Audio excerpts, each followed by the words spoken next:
जय माता शाह, जय श्री करणी माता की। आइए, आपका स्वागत है करणी माता फैमिली चैनल में।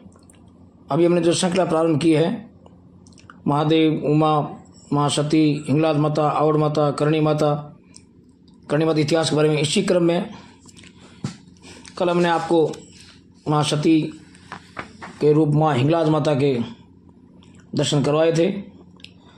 आज हम आपको घर बैठे एक ऐसे यात्रा का वर्णन बता रहे हैं, वृत्तांत बता रहे हैं।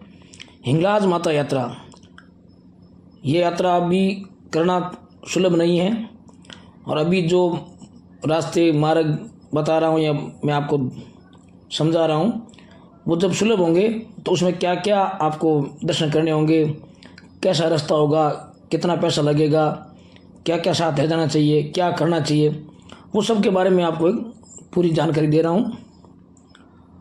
और वैसे माँ आवड़ माता के पिता मामड़ जी ने 7 बार हिंगलाज यात्रा की थी।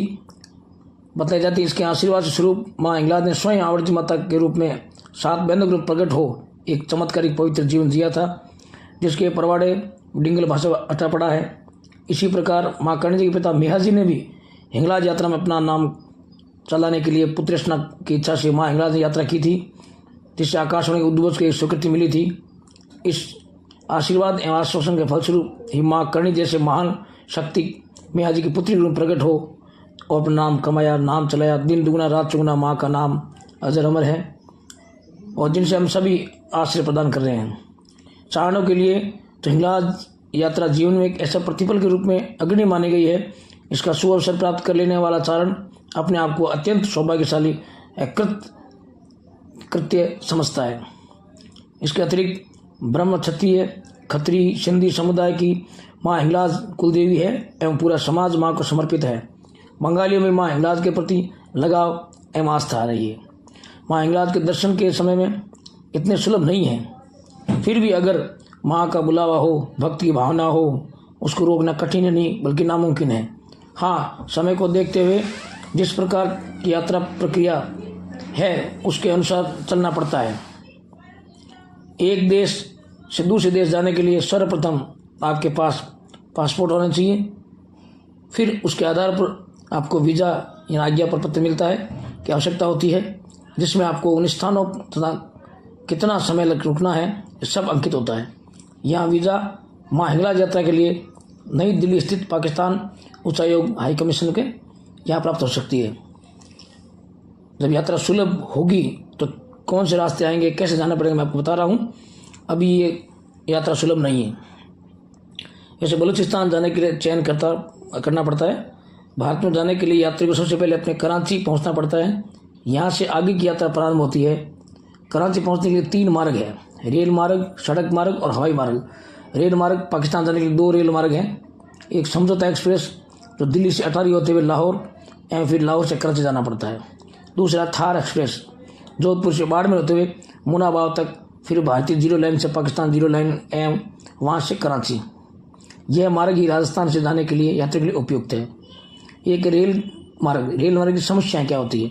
यदि थार एक्सप्रेस से रेल मार्ग जाना एक रास्ता है, उसमें कुछ समस्याएं हैं जो यात्रियों के लिए ध्यान में रखनी चाहिए। सुरक्षा दृष्टि से रेल मार्ग कम सुरक्षित है।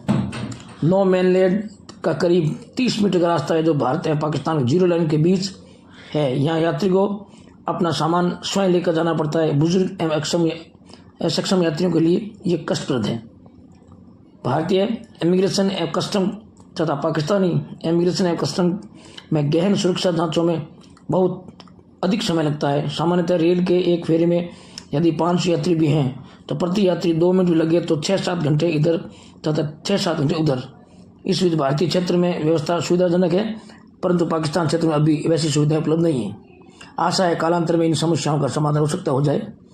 अब सड़क मार्ग, बस मार्ग, अभी मुनाबा वाली तरफ से जो एक टाइम सड़क रास्ता खुला था, पाकिस्तान करीब 20-25 किलोमीटर बादुरीत के टीले आते हैं, वहाँ आपको पैदल चलना पड़ता है। जब जसवंत सिंह साहब सड़क मार्ग से गए थे इस रास्ते से कुछ वर्ष पहले, तो इनका अनुभव बहुत दुखद रहा, सुखद नहीं रहा, अच्छा नहीं रहा था। ऐसे ही फिलहाल सामान्य व्यक्ति के लिए यह मार्ग संभव नहीं है। अब एक हवाई मार्ग यात्रा सुविधा या आराम की दृष्टि से हवाई मार्ग सर्वोत्तम है। वाया इंदिरा गांधी हवाई अंतर्राष्ट्रीय हवाई अड्डा नई दिल्ली एवं मुंबई से कराची के लिए आते हैं। राजस्थान यात्रियों के लिए दिल्ली से उड़ान भरना सुविधाजनक है और अभी आने जाने के किराए वर्तमान समय अनुसार जो भी लगता है, उस टाइम करीबन काफ़ी वर्ष पहले 17-18 हज़ार लगते थे। सप्ताह में 3 दिन ये हवाई जहाज यात्रा होती थी। दिल्ली कराची के लिए पाकिस्तान एयरलाइन की अंतर्राष्ट्रीय विमान सेवा उपलब्ध थी। उड़ान का समय लगभग 1.5-2 घंटे का है। कराची जाने के वाला विमान कुछ देर में वापस दिल्ली से कराची उड़ान भरता है। साथ में क्या ले जाएं? अगर आप साथ में जा रहे हैं तो पूजा विधि बना सारा सामान साथ ले। ये यात्रा बहुत कठिन यात्रा है, बहुत कम होती है। उसी में साथ में क्या ले जाना चाहिए? अगरबत्ती है, कपूर, गुलूल है, गूगल, गाय का घी 1 किलोग्राम, रोली, मोली, सिंदूर, गट, नारियल, प्रति चंद्र को वहाँ चढ़ाएंगे, नारियल चोटी वाला, जो काले तिल, पाव, हवन के लिए सामग्री, हवन का सामान, पंचमा मिश्री, प्रसाद आदि सभी अंदाज मिठाई अंदाज ले लेना चाहिए। कुमकुम, चूड़ियाँ, साड़ी, चुंदरी, सड़िया, ये आपको चढ़ाने के लिए, वापस जो परिवार में बांटने के लिए चाहिए आपको, वो सामान थोड़ा साथ लेना चाहिए। एक ध्वजा और आगे भक्तिभाव में वहाँ पूजा पाठ करो तो अपनी आवश्यक पुस्तकें। अलील कुंड एवं हिंगोल नदी का पवित्र जल लाने के लिए एक छोटा जरिकन होता है 5 किलोग्राम, वो वहाँ कराची मिल जाता है, या घर से बोतल जो आप उचित ले सकते हैं। यात्रा में साथ जाने वाले यात्रियों का चयन ठीक करना चाहिए। इसमें एक दल की संख्या कम से कम 5 एवं 8 से अधिक नहीं होना चाहिए। 8 व्यक्तियों में बड़े बड़े दल को यात्रा करवाने में जब वहाँ के व्यवस्थापक है उनको परेशानी होती है, अतः संख्या का ध्यान अवश्य रखना चाहिए। छोटे बच्चे, अधिक वृद्ध एवं अशक्त जनों के लिए ये यात्रा कष्टदायक है। अपने दल में एक व्यक्ति को चुनकर उसकी देख रेख में निर्देशन में सभी को रहना चाहिए। इसमें अनावश्यक परेशानी से बचा जाए उतना अच्छी बात है। अधिक बोलने वाला, चंचल, निरंकुश आदमी साथ के लिए ऐसा नहीं होना चाहिए, वो दुखदायी हमसे सिद्ध हो सकते हैं, विशेषतः पाकिस्तान जैसे राष्ट्र में। विदेश यात्रा में उस देश की करेंसी मुद्रा के ले जानी चाहिए। पाकिस्तानी करेंसी हर जगह सुगमता से उपलब्ध नहीं होती है। ऐसी परिस्थिति में अमेरिकन डॉलर सबसे अधिक श्रेष्ठ है। इनका रूपांतर आवश्यक सब जगह संभव है। अब प्रश्न है कि कितना धन ले जाना चाहिए। यह एक बहुत बड़ा जटिल प्रश्न है। इसमें उतना हो उतना ही संभव। इसमें एक अंग्रेजी कहावत है, उसमें कहा जाता है कि यात्रा में जाने के लिए जितनी आवश्यकता समझो उससे आधे कपड़े लो, और जितनी ज़रूरत हो उससे दुगुना धन साथ में लो। फिर मेरे अनुमान से करीबन आज के समय देखते हुए कम से कम 30-40 हज़ार रुपये होने चाहिए। विदेशी करेंसी भी साथ में हो और यात्रा के हमेशा अपने पास रखनी चाहिए। अब भारत से कराची जाने का समय, भारत से कराची पाकिस्तान पहुंचने में लगभग 1.5 घंटे का समय लगता है। कराची पहुंचते ही हिंगलाज यात्रियों की सेवा में सहर्ष अगुवानी करने के लिए वहाँ हिंगलाज माता के लाडले भक्त हैं सेवक श्री वर्षी भाई लगभग मौजूद रहते हैं। वो वहाँ के अंदनी भक्त हैं, वहाँ के सिंधी परिवार से वर्षी भाई जी, और हर यात्री का घर परिवार का ख्याल रखते हैं, क्योंकि पाकिस्तान में हम जैसे लोग वैसे वही कुछ लोग रहते हैं। वहाँ भी भारतीय संस्कृति की झलक है, मेहमान नवाजी, अपनापन है उनमें। अनावश्यक भय एवं शंका की कतई आवश्यकता नहीं है, लेकिन होना चाहिए पूर्व संपर्क होना चाहिए। हवाई अड्डे से 20 किलोमीटर दूरी पर मोहम्मद अली जिन्ना रोड पर स्थित एक स्वामीनारायण का एक मंदिर है, वहाँ उनका घर है, जहाँ हिंगलाज हाउस लिखा हुआ है। वहाँ वर्षी भाई का घर है वही, और वहाँ की असीम कृपा है। उनको सेवा का और आपको सेवा का लाभ बड़ा मिलता है बराबर, क्योंकि पाकिस्तान की सत्तावर यात्रा में वर्षी भाई के बगैर करना मुश्किल है।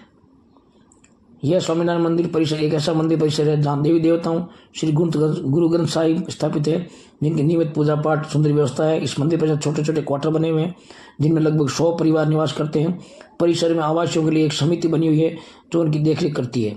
परिसर मुख्य द्वार है जो करीब 20-25 मीटर चौड़ा हुआ, जहाँ हमेशा निजी सुरक्षा वहाँ लगी रहती है। कराची से करीब 30 किलोमीटर दूर बलूचिस्तान का इलाका प्रारंभ हो जाता है। यहाँ आपको बंजर इलाका, अजीब पहाड़ों के शक्ल, बालूरियत के नुकीले पहाड़ नुमा पहाड़, मिट्टी के और अपने आप में अजूबे हैं। 100 किलोमीटर की दूरी लगभग तय करने के बाद मील का पत्थर मंदिर से अगोर 117 किलोमीटर दूर और ग्वादा बंदरगाह 527 किलोमीटर दूर। पहले यह रास्ता कच्चा रेतीला था, जिसे सफ़र करने में 15-20 दिन लगते थे, मगर इस बंदरगाह की सुविधा के कारण जिस सड़क को बनाया गया है, यह रास्ता सरल है। इस रास्ते का निर्माण अभी कुछ वर्षों पहले हुआ है। अब हम रास्ते में अगोर तक नियमित बस से आने जाने लगी है। इस सुविधा के होते हुए भी माँ की कृपा से आज आप सबको वर्षीबाई जैसे सज्जन पुरुष मिलना बहुत जरूरी है। इनका साथ और सहयोग बहुत आवश्यक है।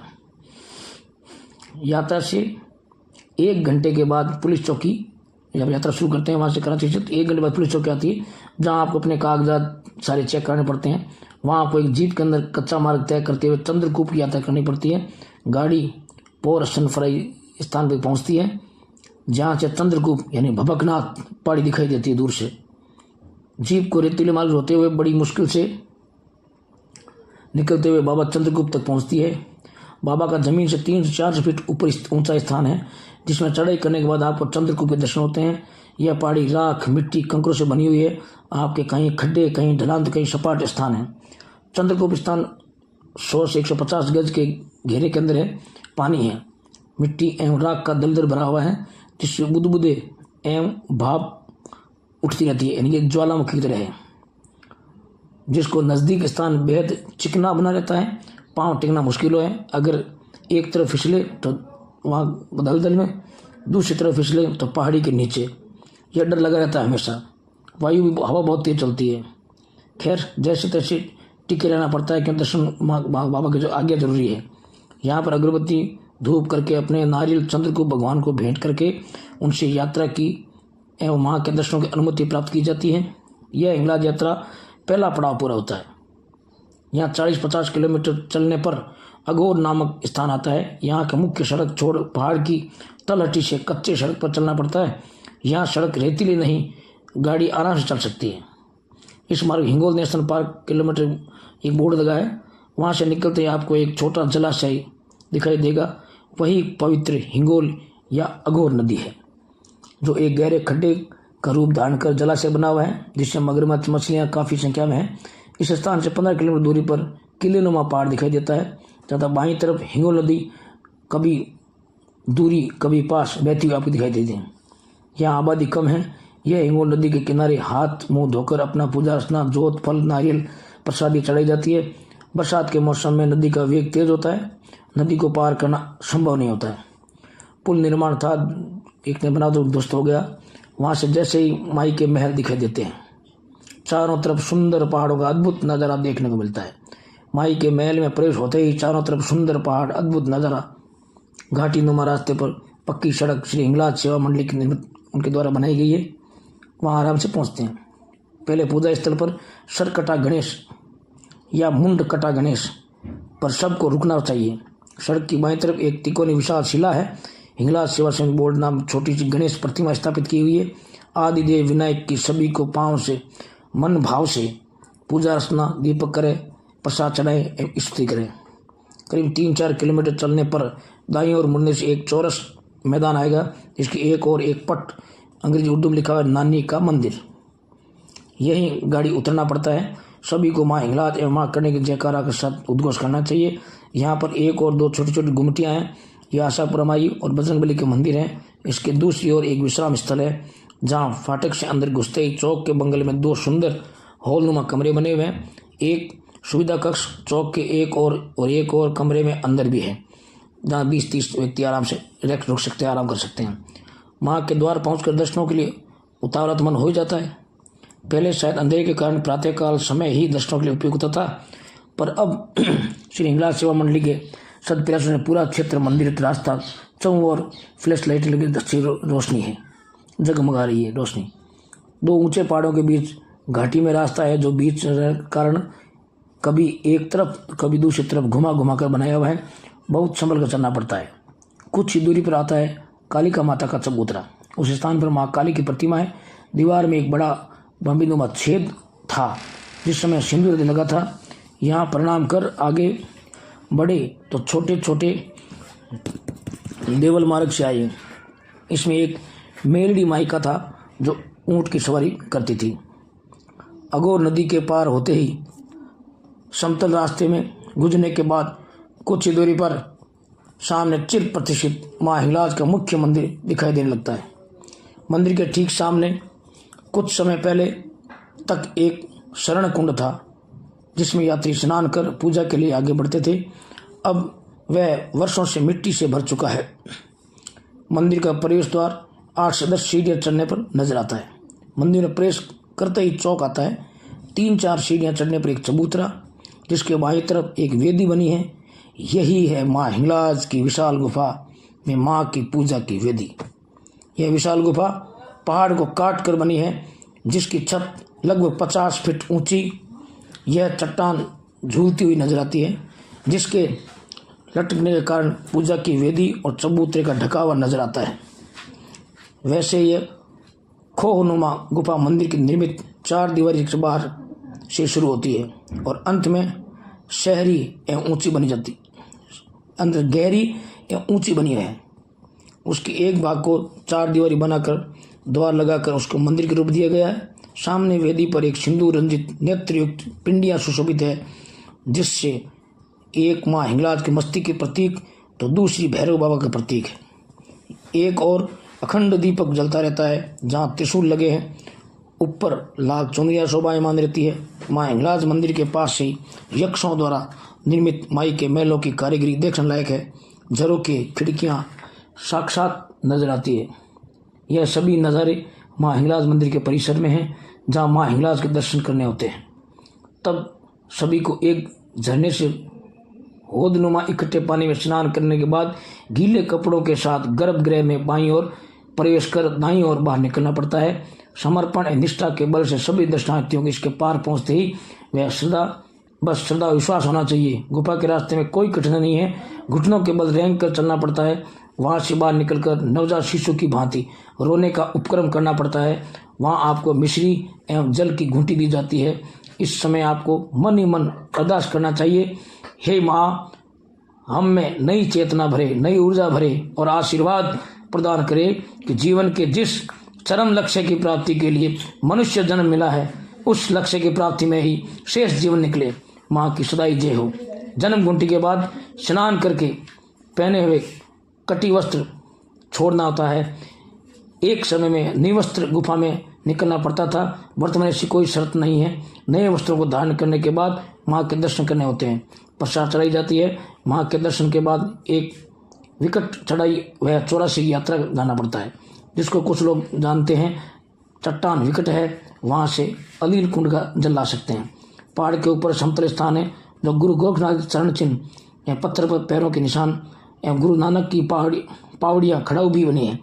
कुछ गुजराती भक्तों ने अभी हाल ही में खोडियार माता की एक प्रतिमा लगा दी है, जिसके पास राम झरोखे से भग्नाविश है।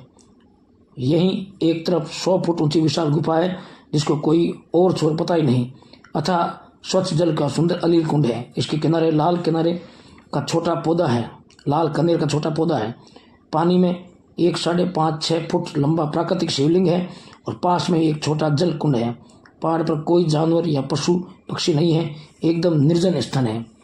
मंदिर के बाहर निकलते ही हमें बहुत ऊपर माँ देवल के ठीक सामने एक छोटी गुफा झूलती हुई चट्टान नजर आती है।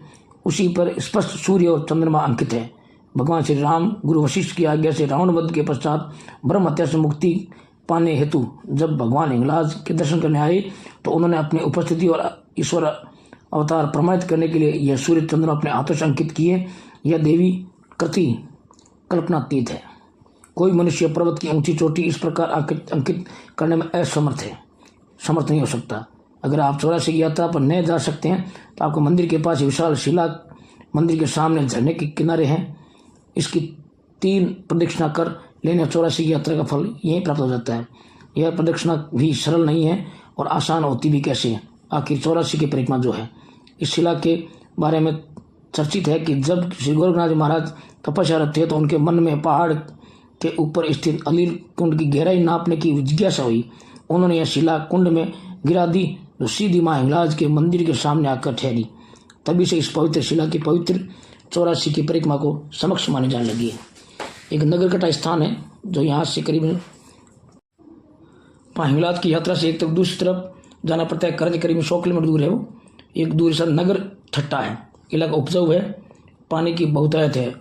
लगभग पूरे मार्ग पर सड़क के दोनों ओर आपको मछली लिए हुए बेचने वाले खड़े नजर आएंगे। नगर घुसने में एक पहले मतले नामक स्थान दाहिनी और सिंह भवानी का मंदिर है। प्रमुख मंदिर देवी जी का एक मंदिर है, जहाँ हिंगलाज माँ की बहन उसको बतलाते हैं। मात्र सिंदूर रंजित सिर के पिंड का विग्रह था, इसी की पूजा होती है। इसी मूर्ति को भूमि में स्वयं प्रकट बताया गया है।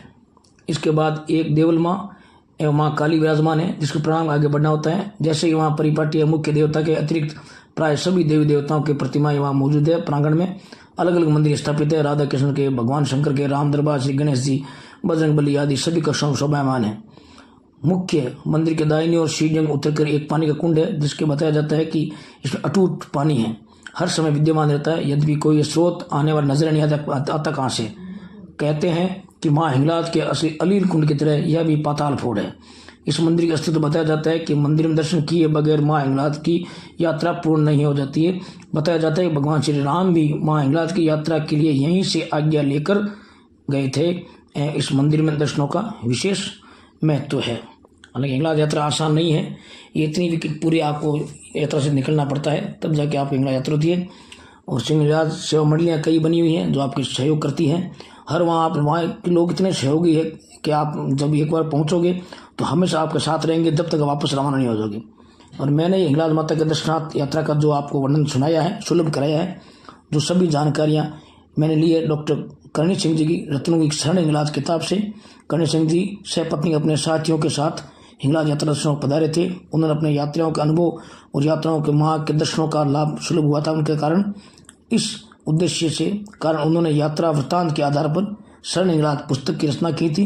डॉक्टर करणी सिंह जी के प्रयासों से इतनी विस्तृत जानकारी भक्तों को मिली है।